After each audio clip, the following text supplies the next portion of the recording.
Hindi ako nagsisisi sa pagiging prangka, hindi ko sinabing wala akong puso, pero kailangan lang din mag-ingat.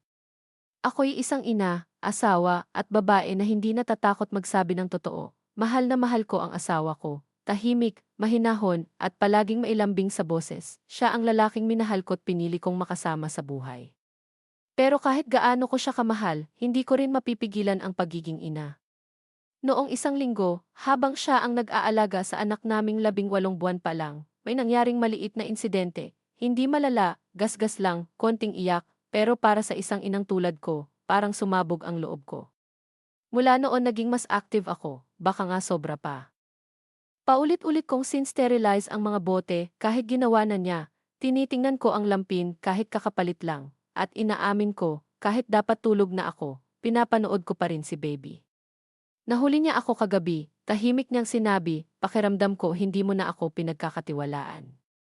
At ako, sa halip na paikutin, direktang sinabi, oo. Sa ngayon, hindi pa. Tumahimik siya, hanggang ngayon, wala pa rin siyang sinasabi. Pero ito ang totoo, hindi ako humihingi ng paumanhin sa pagiging totoo. Hindi ito tungkol sa pagmamahal, mahal ko siya. Pero ang tiwala, hindi yan basta ibinabalik kung kailan mo gusto. Pinaglalaban yan, pinapatunayan. Babae ako, ina ako, hindi ako mahina.